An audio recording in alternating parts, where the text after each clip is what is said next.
بعض روایات میں آتا ہے کہ یمن کے بادشاہ شداد نے کہا، جو جنت مسلمانوں کا رب ان کو موت کے بعد کہتا ہے میں یہی بنا دیتا ہوں، تو اس نے پورا ایک چھوٹا سا شہر آباد کر دیا۔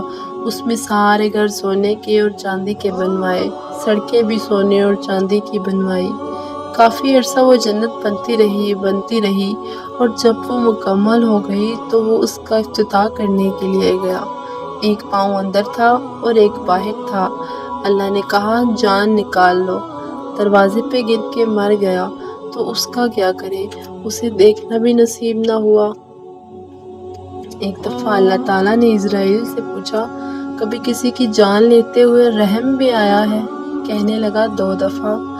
2 دفعہ کہا۔ ایک دفعہ ایک کشتی ٹوٹ گئی، ایک عورت ایک تختے پہ جان بچانے کے لیے سوار ہوئی، کچھ بہہ گئے، وہ بچ گئی۔ اس نے وہاں ایک بچہ جنا تو نے مجھے کہا اس کی جان نکال لے، اس عورت کی۔ تو مجھے اس بچے پہ رحم آیا کہ اب اس کا کیا بنے گا جو بیچ پانی میں ابھی پیدا ہوا ہے۔ اور اس کے بعد شداد کی جان نکالتے ہوئے رحم آیا کہ کم بخت نے اتنی جان لگا کے جنت بنائی، تو نے دیکھنے بھی نہ دیا اور دروازے پہ ہی جان نکال لی۔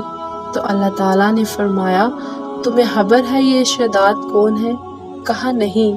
کہا یہ وہی بچہ ہے جس پر تو نے رحم کھایا تھا۔ میں نے اسے رزق دیا، ملک دیا، وہ میرے ہی مقابلے میں کھڑا ہو گیا۔ تو آج کا انسان وہ اس دنیا کو جنت بنانا چاہتا ہے جو نہیں بن سکتا۔